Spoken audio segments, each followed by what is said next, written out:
Welcome to Random But Memorable, a podcast from 1Password. I'm Roo, head of password manager development. I'm Matt Davey, 1Password's Chief Experience Officer. I'm Sarah, one of the founders at 1Password. I'm Anna, the producer behind the show. And we're the hosts behind Random But Memorable. Together, we offer up bi-weekly security advice, interview special guests from the cybersecurity community, and round up the latest security news in Watchtower Weekly. Plus, we may even play a silly security game or two. So sit back and enjoy the show. Yeah. All right. Someone is walking by the house, so I'm going to go on mute while Sarah intros Ask 1Password. Oh, not again. This is getting old now. Oh, is it the senior citizen or is it the lady walking her baby? It's the lady with the baby again. Can you believe the audacity? It's like the thing wants fresh air every day. You're setting this up now, Roo. Oh, my gosh. You planned this.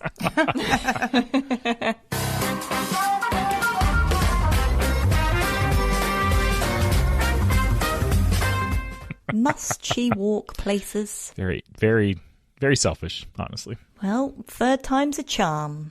Yeah, I tell you. It is offsite season right now. We've got so Matt is gone.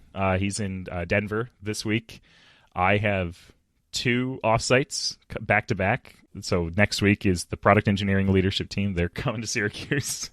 And then nice. The week after that, password managers are coming to Syracuse. So I've pulled off quite the coup of just having two offsites back to back in Syracuse. But they're both near you, which is, that's kind of fun. The dream. Yes, it's great. Okay, well, I know we don't have Matt with us today recording live, but we will have Matt for our listeners on the show today. So if you've been missing Matt, you're going to want to stick around for our guest interview today because he had some time to sit down with Troy Hunt and discuss the 10 years of Have I Been Pwned and what's changed in the landscape of data breaches and cybersecurity during that time. Troy will be joining Matt a little later on in the show, so it's definitely worth sticking around for that. Nice. You ever notice that Matt's the only one who gets to talk to Troy? He doesn't let anybody else to talk to Troy.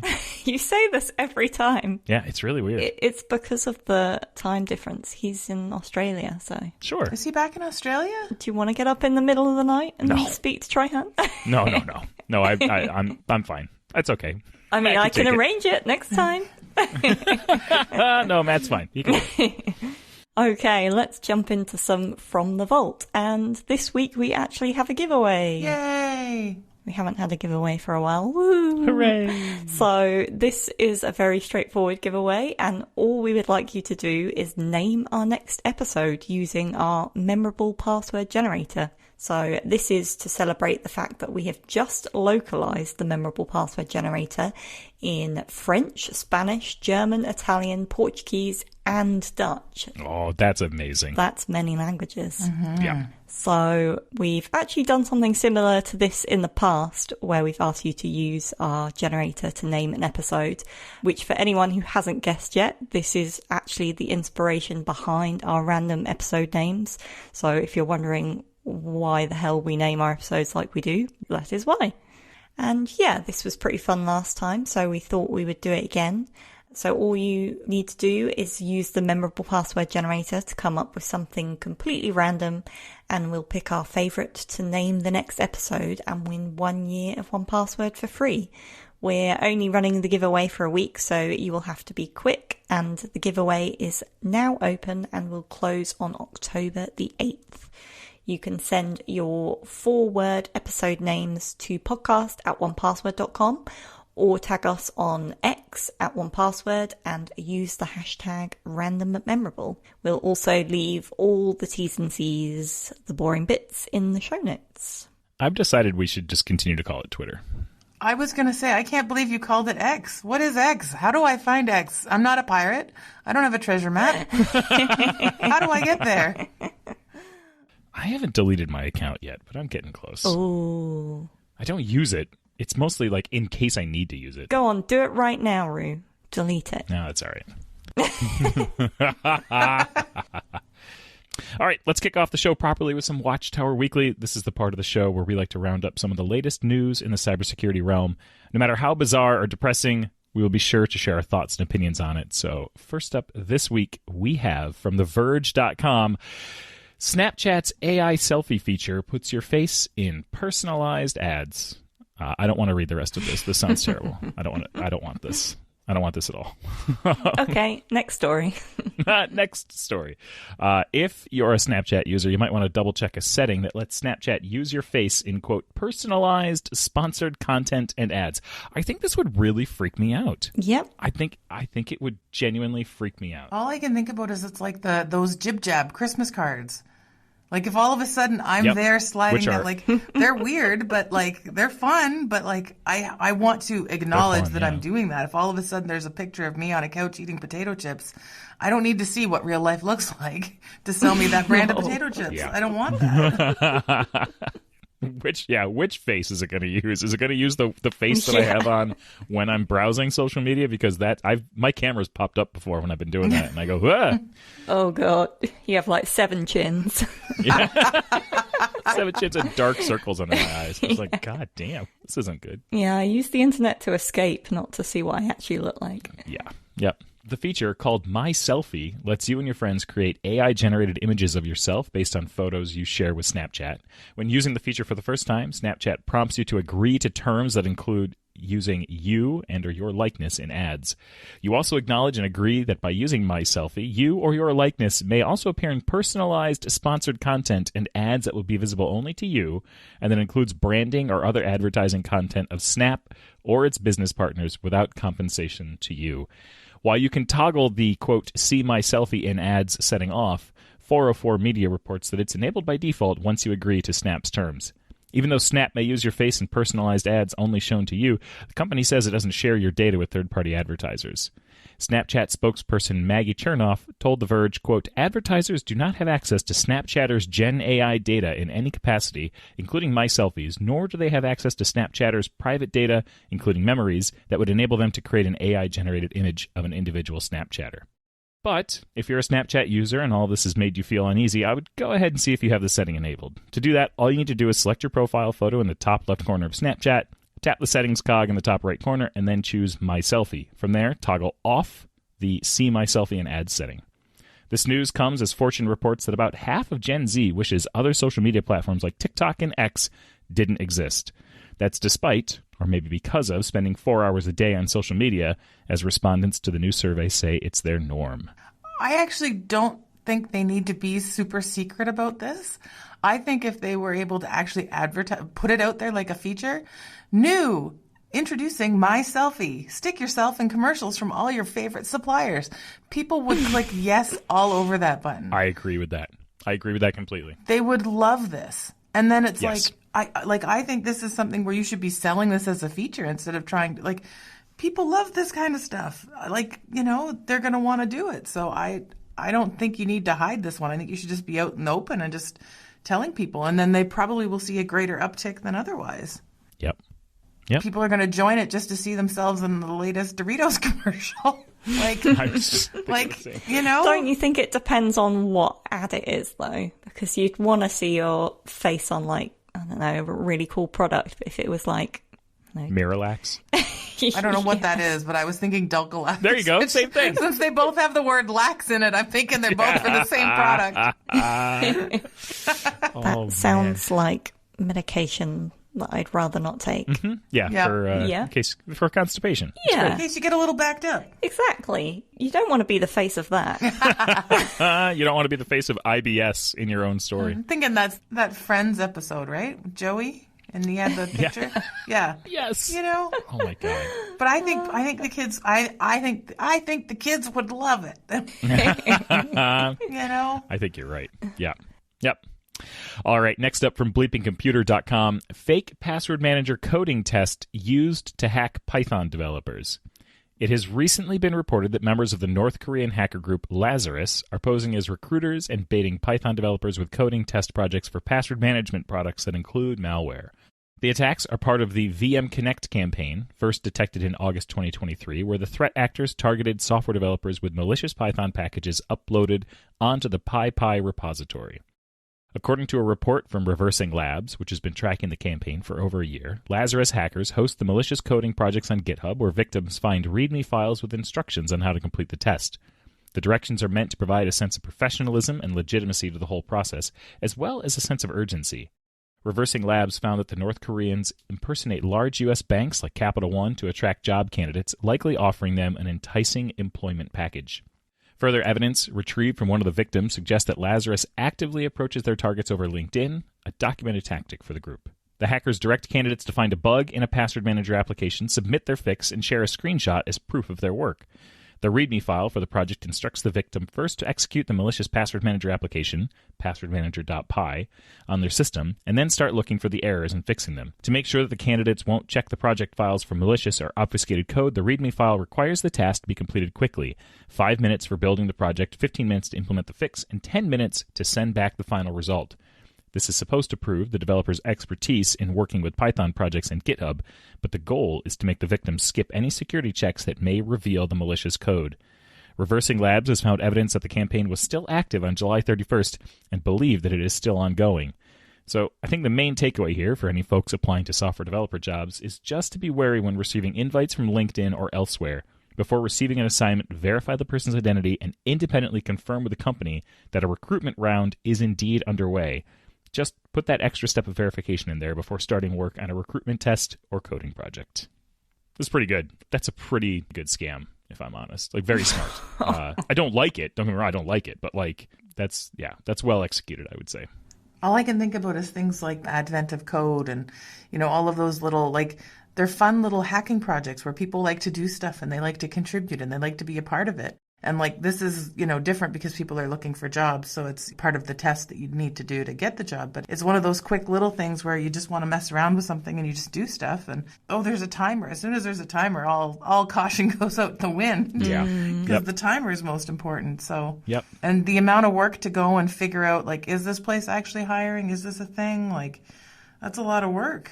I can see why people would skip that. Yeah, for sure. Yeah, I feel like applying for a job is already stressful enough, and now you've got to worry about, like, coding tests infected with malware. Like, give us a break.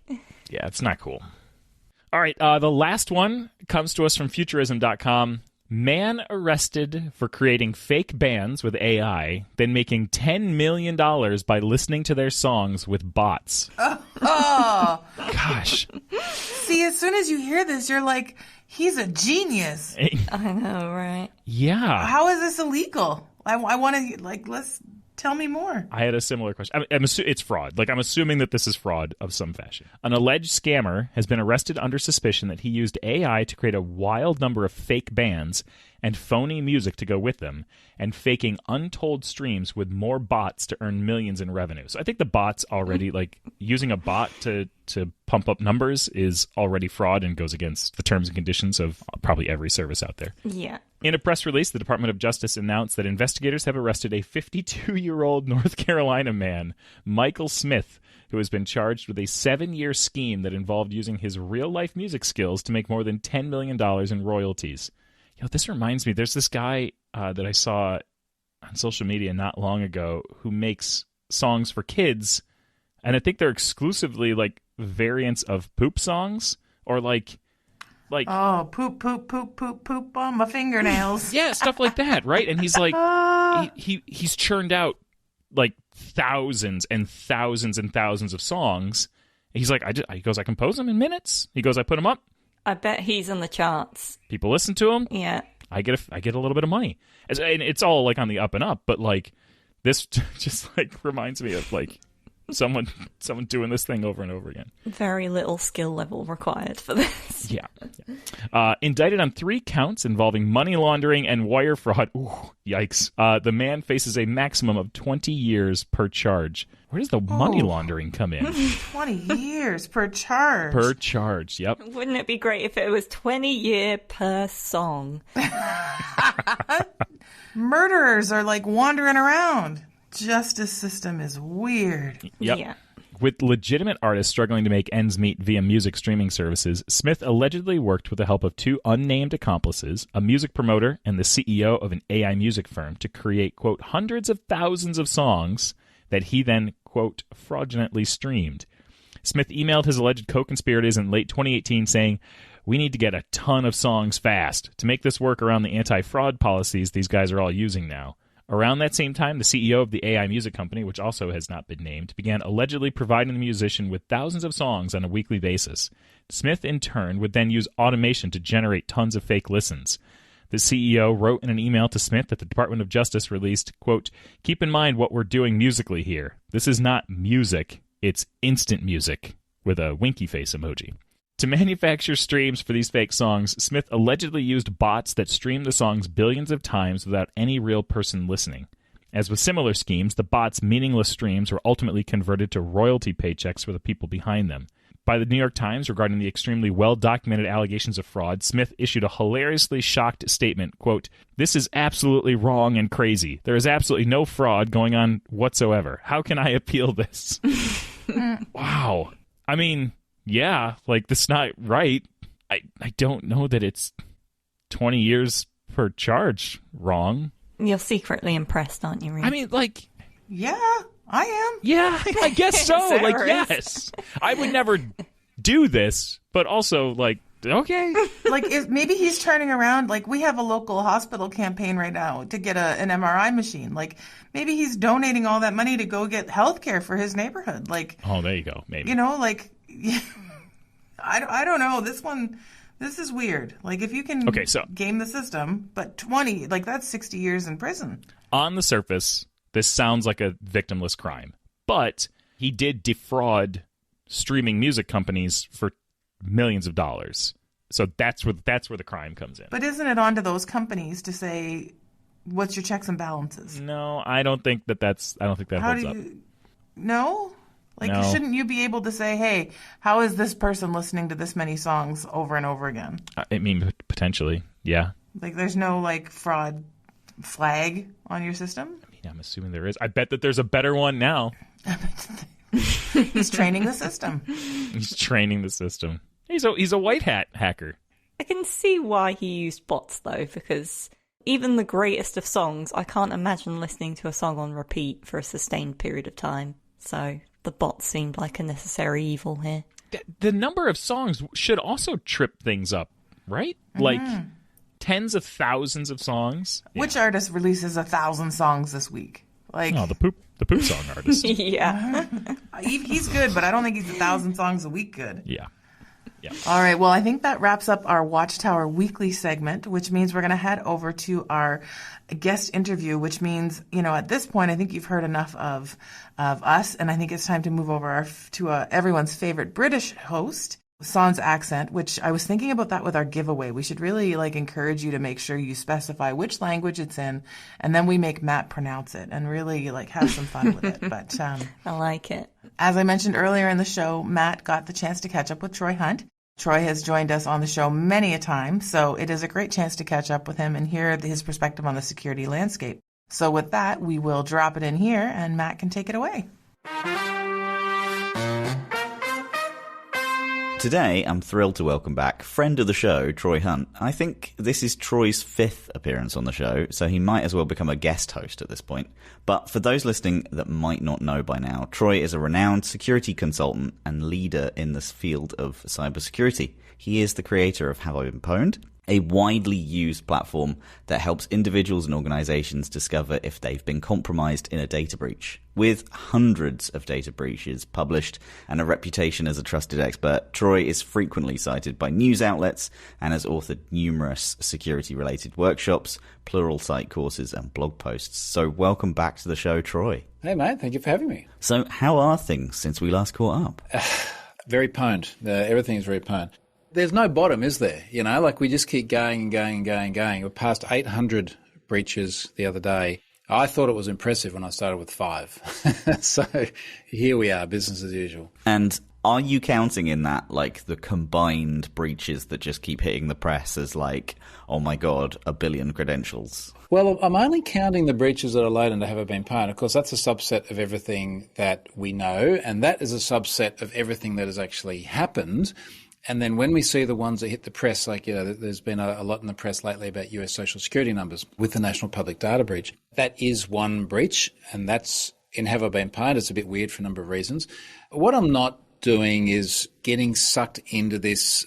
For example, earlier this year, there was, air quote, mother of all breaches, which was just a collection of different things. I don't want to get sucked into that. I'd rather see discrete incidents so that people can look at it and go, oh, well, look, I was in the Adobe data breach. I know I need to go and have a chat to the folks at Adobe about how I feel about that and change the password I use there. I don't like these sort of amorphous things where it's like, yeah, you're in this collection of stuff. Who knows what it was? Mm-hmm. So in December last year, you celebrated 10 years of Have I Been Pwned. Yeah. In that time, it has become an important tool for many individuals and organizations.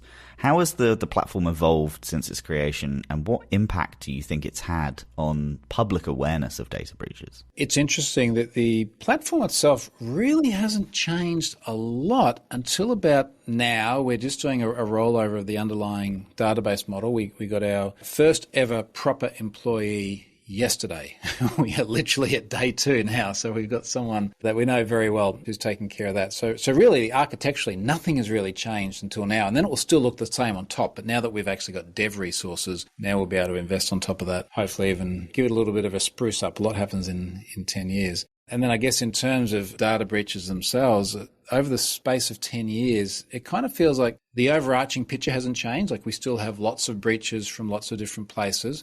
And maybe all that's different now is I think we've gone through cycles of different things that were getting breached. Like around 2018, it felt like there was a lot of MongoDB being breached. More recently, I think we've seen a lot of sort of dependency pipeline breaches where there's a compromise. Snowflake, a perfect example. And there's a whole other story around how that actually happened. But we see a vulnerability like that then impact a whole bunch of customers downstream. Does anything surprise you anymore? Do any breaches, hacks, or vulnerabilities really shock you? Or have you kind of become like purely desensitized to all of this? I don't know if we're allowed to talk about them here. I have this vision. I've just got to find a conference that will allow me to do it. I want to have like the adults only talk one day about data breaches, about the weirdest stuff I've seen in data breaches. But I want to be able to continue doing talks. So I've got to be very careful how I do that. But I do see stuff occasionally where I'm just like, wow, I have just learned about a whole subculture genre that I never knew existed, and my eyes have been opened. We'll talk about it over a beer one day. So there's always that. I think the other thing that still just generally surprises me is particularly certain classes of data breaches. And obviously things like adult content is a good example. I'm fascinated by how many government email addresses are in there or corporate email addresses. And you're sort of going, have you not been paying attention? Like putting aside whether or not you should be using these services, you definitely shouldn't be using them with your work email address. And I'm fascinated that continues to be a thing. We're doing our best. Like every time you add a work email address or something that is blatantly personal and store it in your personal vault, 1Password now, like all the lights and whistles go off and we try and kind of say, hey, you should put this in this other vault. Yeah. But I feel like by the time that you use a password manager, you're probably like well aware of what you're doing at that point. But that might not be true. We are receiving pretty good feedback on it. So that was my immediate thought. It's a little bit like preaching to the converted. But of course, if you're in an enterprise, it's the enterprise that is the converted, and they're trying to drag everyone else kicking and screaming into the future, I guess. So which of the breaches over the last kind of 10 years really kind of stand out to you? Ashley Madison. Yeah, look, no hesitation. Yeah. The one that kind of kicked it, or like the big one that kicked everybody's general awareness of this, I think, right? Well, I think Ashley Madison was fascinating for so many reasons, and in part because when you say the big one that kind of raised awareness, I remember at that time, and this was 2015, right? So we are now more than 9 years in since then. In fact, it'll be almost 9 years to the day when that data dropped. And at the time, people were saying, like, is this going to be the wake-up call? Is this going to be the one where everyone sort of goes, oh, yeah, we should be more careful with our personal data and our cybersecurity if we're a provider like they are? And, of course, that didn't change anything. But I think what was so fascinating about it, it was just sort of the perfect combination of factors to get it massive media attention, to have huge human impact. I mean, just in the last year, we've seen 2 different documentaries come out about this incident, which is fascinating to be a mainstream thing that I've had random people that I know pop up and go, hey, I saw you on the Ashley Madison documentary thing. It's like, well, okay, like normal people are watching this. So I still haven't seen anything that's compared to that in terms of overall impact. Look, we've seen much bigger breaches. We've seen breaches that have leaked arguably more sensitive information when it relates to things like health. But that's just the one that captured everyone's attention, I think. Yeah, I think like you're right in the fact that the health is probably more sensitive. But there's something about this that is an activity that you are doing that is probably bad and you don't want everybody to find out about. My goodness. I do think this probably was, if you were in it, was oh dear. Yeah. And I can't think of any other breach really that was just oh God, there's a sigh, but with this one there's an audible oh dear. Yeah. And I think because it's salacious, that gets extra attention, because even before the breach, Ashley Madison had attracted a lot of ire from the masses about the ethics and morality of adultery. And it was an interesting thing to watch. It feels like American daytime talk show host kind of TV, just sitting there watching this thing unfold. And of course, we learned so much as the incident unfolded as well about the mechanics of how the organisation worked and about the bots and the engagers and the way their business model operated. I think in general, that's something I find fascinating about breaches. It peels back the veneer of these services and you get to see what's actually happening under the covers. Mm-hmm. So kind of taking it back to your process and how this generally works, how do you verify and investigate a data breach? And that process, has it changed over the last 10 years? Hasn't overly changed, and I have written before about how I verify data breaches, but in a nutshell, being able to reliably attribute the source of an incident is enormously important for a couple of reasons. One is that the individuals in this data breach really want to know who was it that mishandled their data. Where do they go to complain or get upset or ask their records to be deleted or whatever it may be? The other is, I guess, from my own self-preservation point, I want to get this right. I don't want to go out there and say, hey, Acme Core has had a data breach, and it wasn't Acme Core, it was someone completely different, and that then caused damages to their organisation. So verification and attribution to a source is important. One of the easiest ways to do that is if there's a data breach, it's got lots of email addresses in there, let's say it's 1 million email addresses, there's almost always mailinator addresses. And mailinator is a public mailbox. You can send a mail to troy@mailinator.com and then go to mailinator.com and put Troy in there and you'll see the mailbox. And no one creating a Mailinator account ever expects privacy. They expect it to be a public mailbox. Now, if I can go to a data breach and out of that 1 million, I can grab several Mailinator addresses and then go to the password reset form on the service that the breach was alleged to have come from and put the address in and then see the reset email go to the inbox. It's wow, what are the chances?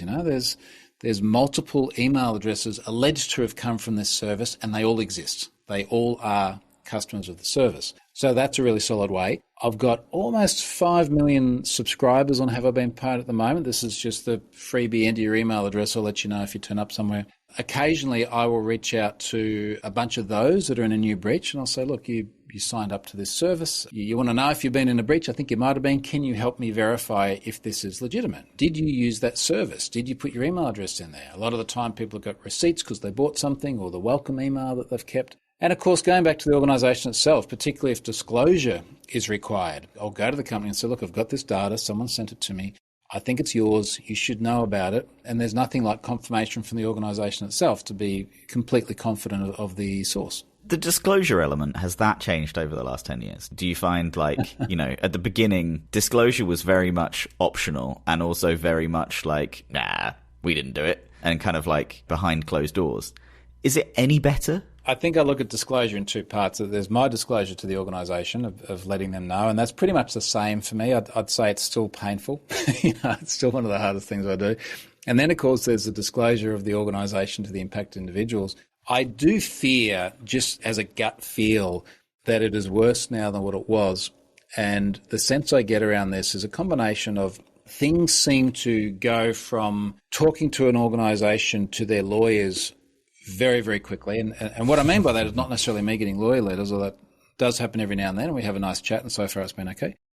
But it seems to very, very quickly go into damage control on behalf of the organisation. And I suspect a lot of that is due to the prevalence of class actions that happen pretty much overnight now, every time there's a data breach. And I feel that organisations are going into self-preservation mode to try and protect their interests, and if they're public, their shareholders' interests as well, at the detriment of the individuals in the breaches. And I've just seen so many incidents where these organisations are simply not notifying individuals. And I lament the fact I feel this burden of responsibility where I have this data and I've got my millions of subscribers, and it's kind of up to me to let them know and to do something that the organisation should do. Really, the best outcome for Have I Been Pwned would be for it to be redundant. But we're sort of going in the opposite direction, whilst organisations aren't doing disclosure at all in some cases. I'm really surprised about that.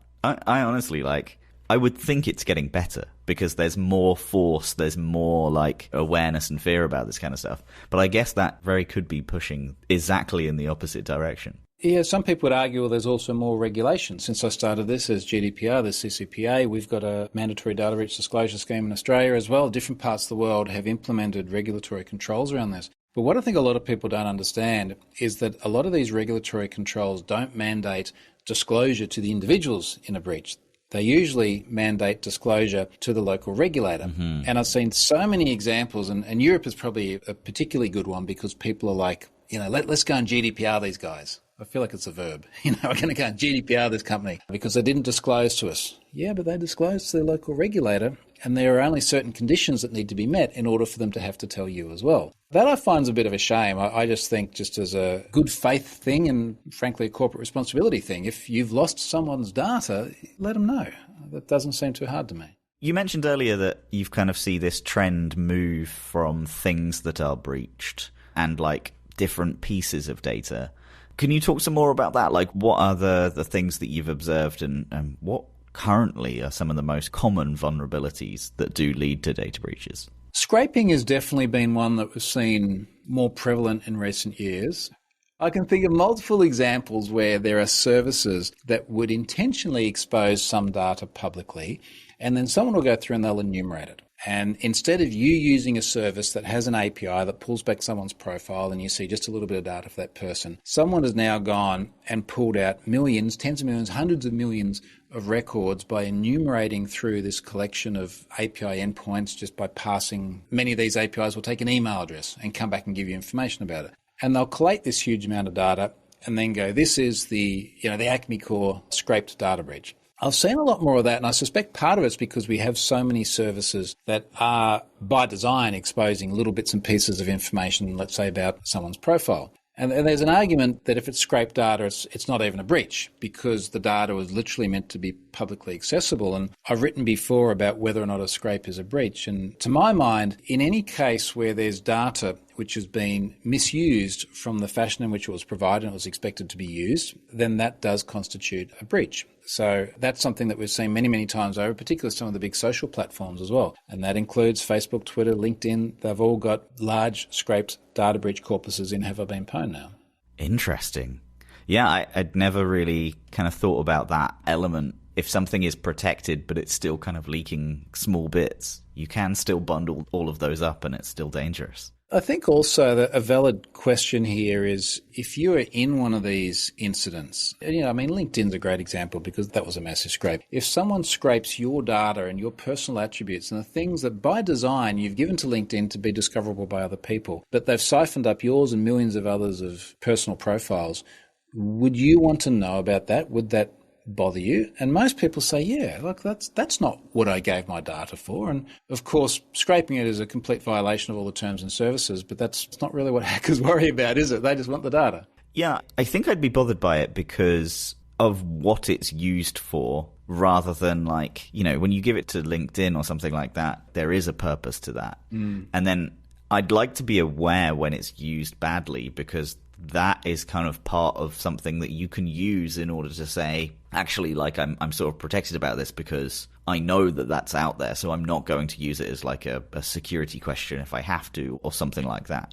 Yeah, exactly. And my only fear with all that is that we end up having so many different incidents and the scrapes just compound those incidents that we have a lot of noise. There's a lot of noise about data breaches. And I don't want to get to a situation where people are sort of become a little bit data breach fatigue is the word I hear sometimes, fatigued by it, and are then unwilling to act when there are incidents that happen that do really need their attention. I do feel that this sense of fatigue, perhaps I feel like since about 2017 era, I think that was around the time that the Uber incident happened. And at that time, I remember thinking that we're just becoming a little bit numb to the whole thing. And I suspect that that's continued to be the case. And I think unless a data breach actually has some tangible impact on someone, that they have money lost or identity stolen, I suspect that they're starting to become a little bit nonchalant to it.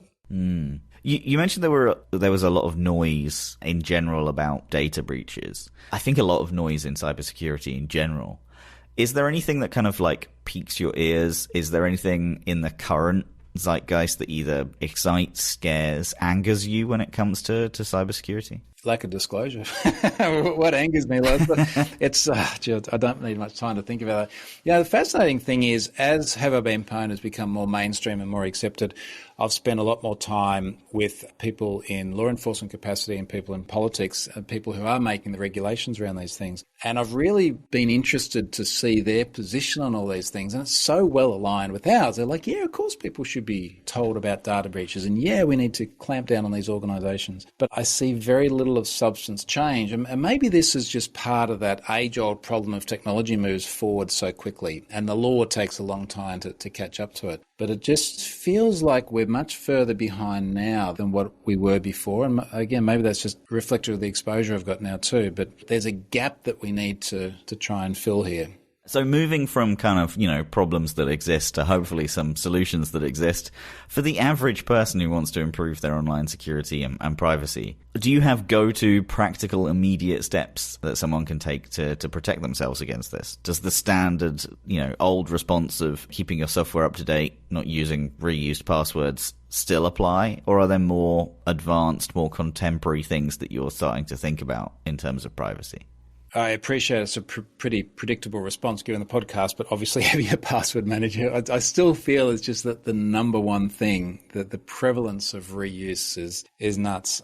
We can trace back so many different incidents, whether it's the reused password of the individual who's the victim, that's the mum and dad at home, or whether it's the business email compromise situation, or whether it's a corporate account which then has the keys to the cloud. There's so many of these things tied back to compromises of passwords that are just the bare bones basics. And then, of course, on top of that, the continual lack of multi-factor authentication. That is still a stunning thing, particularly when we've got so many different ways of doing it now. I mean, we've got the emergence of passkeys, which really didn't exist only a few years ago. That's great. We've got U2F keys. We've got authenticator. Like, we have so many different ways of doing this now. It's just kind of crazy that we still often miss that. So I feel that they're still all there. It's still all the same fundamentals. And even as we move forward into passwordless, regardless of which variety that we look at, we're still gathering passwords faster than what we're discarding them.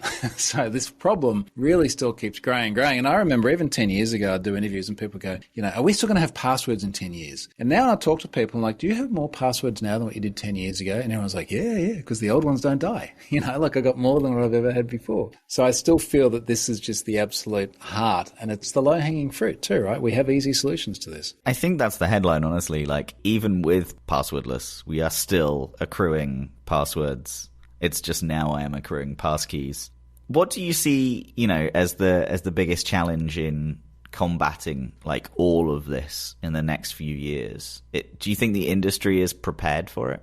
Look, I think so much of it is the usability factor, the human interaction side of things. And I've found it fascinating over the years when I've written about InfoSec to keep coming back to, why do certain things get traction, or why do certain things not get traction? Well, because they're consumable, because humans can use them, or conversely, because humans struggle with them. Why does multi-factor have such poor uptake when it is such an effective tool? Because humans don't like it. It gets in the way. Why do many organizations, not force two-factor on their customers? There's so many services out there where they've got a lot of sensitive stuff in there and they don't force two-factor because a lot of people don't like it, and it creates a barrier to entry and they lose customers. So I think we still have this big challenge of how do we make security implicit and acceptable to the masses? And I wonder if part of that is you just got to get them young enough. I was talking about password managers a couple of days ago. I said, well, my 12-year-old daughter has been using one for years. She's in our family 1Password vault. She logs onto everything with unique passwords and she never thinks twice about it. She's like, it's so easy. Yeah, because you got to use it as a kid.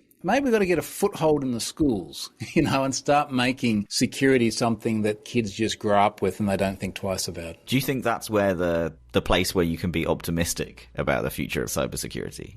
We have advancements in AI, deep fakes. Do you think it's literally just a generational problem of awareness? It's certainly part of it. I mean, look, I know it's so cliched to say it, but I guess older generations who haven't grown up with the technology as a native part of their everyday life find it harder to get to grips with concepts than kids who just live with it day in and day out. I see my kids getting to grips with a lot of technology concepts easier than what I do because they're the digital natives and they've just lived with it. So I think that's the opportunity. And then, of course, as you've mentioned, things like AI is going to evolve very quickly, and it will be a very different landscape when my kids are probably even just 10 years older, let alone when they're my age. So that is kind of a fascinating area, isn't it? Okay, I could talk to you about this all day, but I think we've used enough of your time. Thank you so much for joining us. Finally, where can listeners go to learn more about you and the projects that you're working on? Everything's on troyhunt.com. All roads lead from there. All right. Thank you so much again. Cheers, mate. Great to see you again.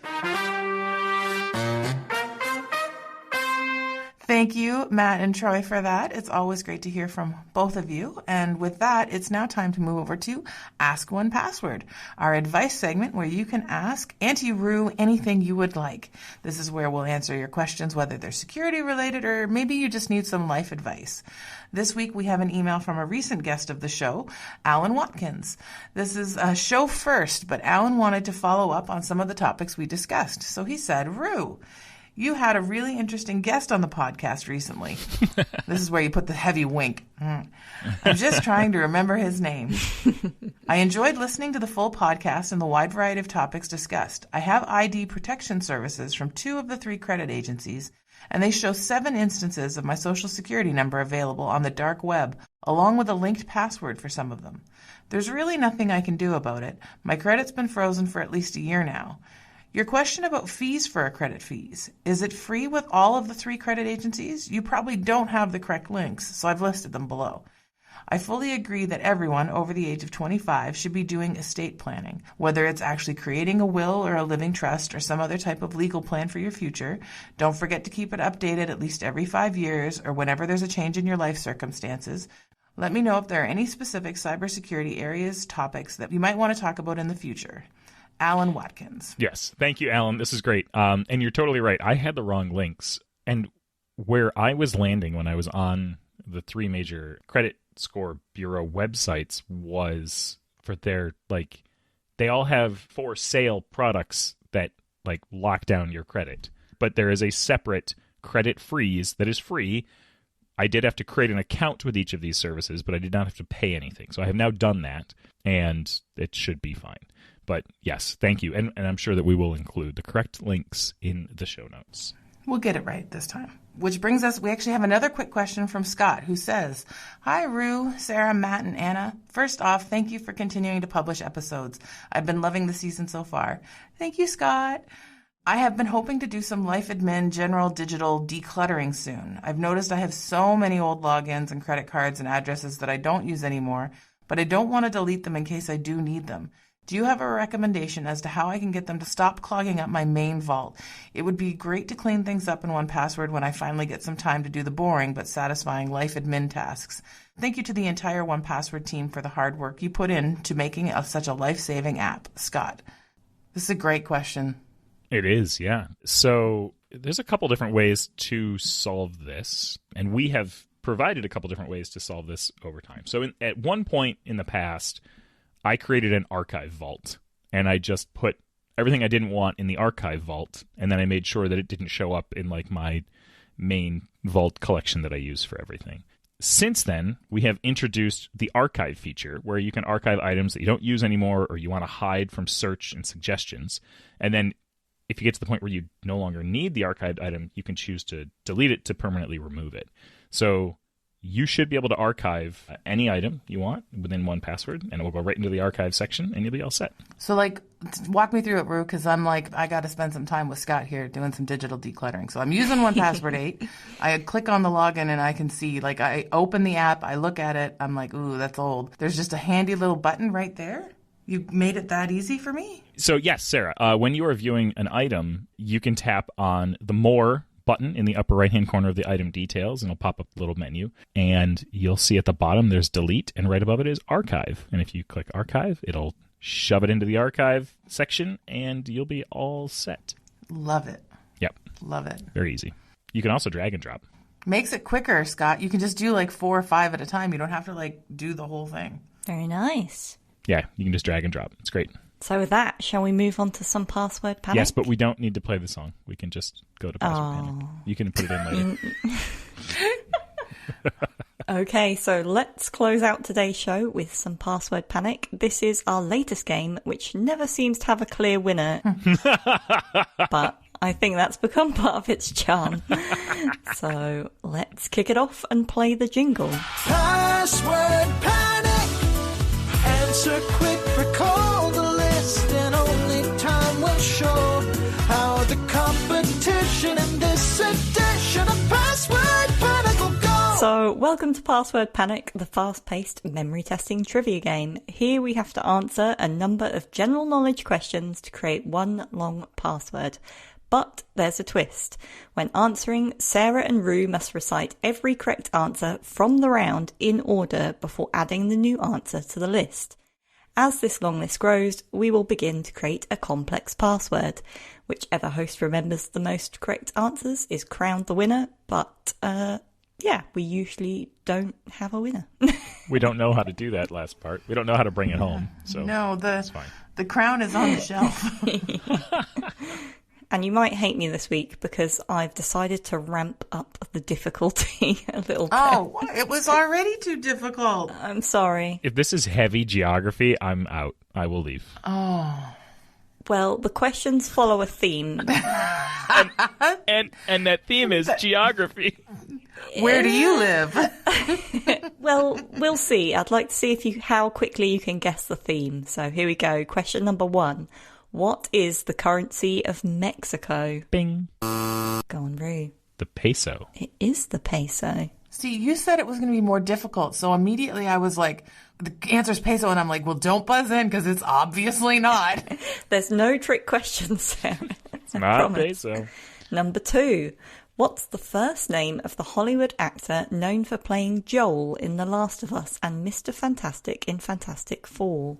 And this has to be you, Roo. I don't watch either of those shows. I don't know who. I don't know. I don't know who these people are. Oh, wait. No, wait. Oh, bing. Go for it, Roo. Oh, God. I've already got the theme. Peso Pedro. Yes. Jesus Christ. Number 3. What is the name of the famous detective created by Agatha Christie? Bing. Yep. Peso Pedro Poirot. Yes. Are you getting the theme yet? Yeah. Number 4. Which Italian city is famous for its leaning tower? Bing. Peso Pedro Poirot Pisa. Very good. Okay, I like this. I genuinely like this. This is good. Oh, there's got to be a poop joke happening. Everything else we've talked about so far today, all I can think about is to answer with poop. Okay, 5. Which South American country is famous for its Amazon rainforest and Andean peaks?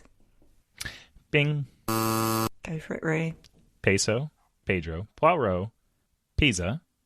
Yep. Peru. Wow. Oh, Peru. Okay. I'm pleasantly shocked how well you're doing this. Geography. Okay, let's keep it going. What name is given to the game where a player must eat all the dots inside an enclosed maze whilst avoiding coloured ghosts? Bidoo. I got one. Sarah, go on, you can do it. Okay. Peso, Pedro, Piro, Pisa, Yes. Peru, Yes. Pac-Man. Yes, very good. Very good. Oh, 1 out of 6 I got. I've never had a game on this podcast where I'm rooting for you this much.